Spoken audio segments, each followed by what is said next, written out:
नमः शिवाय, ओम नमः शिवाय, ओम नमः शिवाय, ओम नमः शिवाय। चलो ग भैया चलाओ दीदी, चलो ग भैया चलाओ दीदी, दर्शन करे बर जाबो। चलो ग भैया चलाओ दीदी, दर्शन करे बर जाबो।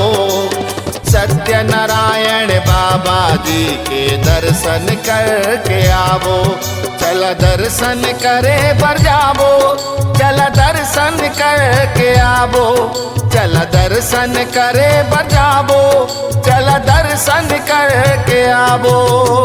चलो ग भैया चलाओ दीदी, दर्शन करे बर जाबो।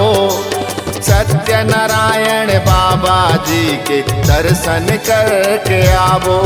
चल दर्शन करे बर जाबो, चल दर्शन करके आवो। चल दर्शन करे बर जाबो, चल दर्शन करके आवो।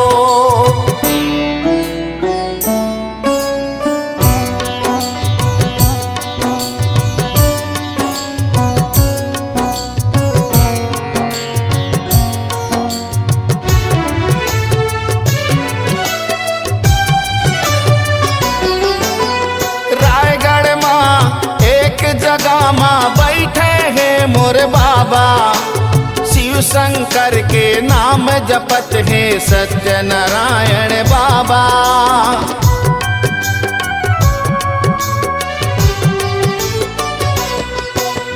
रायगढ़ माँ एक जगह माँ बैठे हैं मोर बाबा, शिव शंकर के नाम जपत है सत्यनारायण बाबा।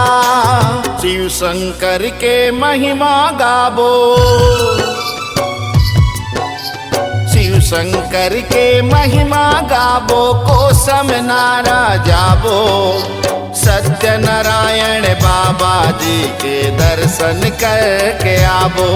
चल दर्शन करे बर जाबो, चल दर्शन करके आवो। चल दर्शन करे बर जाबो, चल दर्शन करके आवो।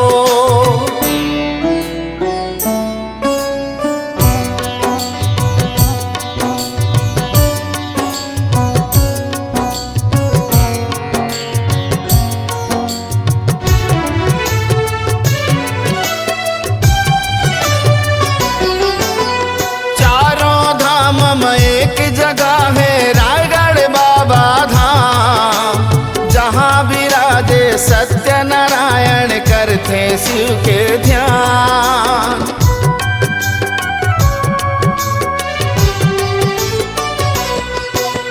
चारों धाम में एक जगह है रायगढ़ बाबा धाम, जहाँ विराजे सत्यनारायण करते शिव के ध्यान। दर्शन करके भाग्य जगाबो, दर्शन करके भाग्य जगाबो, जीवन सफल बनाबो। सत्यनारायण बाबा जी के दर्शन करके आवो। चल दर्शन करे बर जाबो, चल दर्शन करके आवो। चल दर्शन करे बर जाबो, चल दर्शन करके आवो।